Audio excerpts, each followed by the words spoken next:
વિજ્ઞાન અને નવાચાર અંતર્ગત હું ગામ ધોરણ અને કુંદેવડે રવિવારે એકલે મોડેલ રેસિડેન્શિયલ સ્કૂલ ચિંચલી તાલુકા આહવા જિલ્લો ડાંગ વતી અમારી શાળામાં ચોમાસાના દિવસો દરમિયાન વીજળીની ઘણી સમસ્યાઓ હોય છે, જેને અનુલક્ષીને વિભાગ 2ના વિષય પર યાંત્રિક ઉર્જાનું વિદ્યુત ઉર્જામાં રૂપાંતરણ પર વિચારો, જ્ઞાન, પ્રણાલીઓ અને નવીનતાને પ્રોત્સાહન આપવા માટે કૃતિઓ રજૂ કરીએ છીએ, જે થકી આવનારા દિવસોમાં અમારી શાળામાં વીજળીના પ્રશ્ન હલ થાય.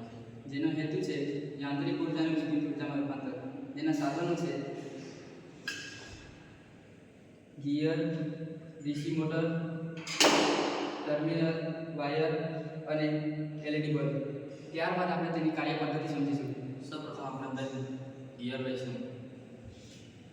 નાના ગિયરને મોટા ગિયર સાથે એક જોડો કરી હેન્ડલને ફરાવવાનો મદદ કરે. જ્યારે હેન્ડલને ફરાવવામાં આવે છે ત્યારે યાંત્રિક ઉર્જા ઉત્પન્ન થાય છે.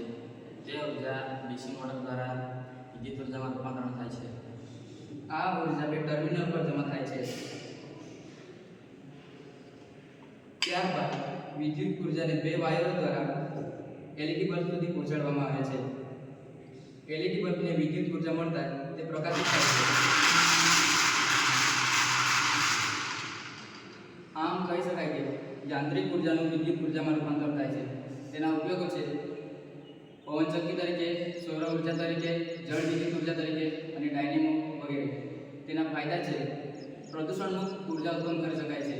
ચોમાસા દરમિયાન વિદ્યુત ઉર્જા ઉત્પન્ન કરી લાઇટ ન હોય તે સમય દરમિયાન તેનો આપણે ઉપયોગ કરી શકીએ છીએ. આભાર.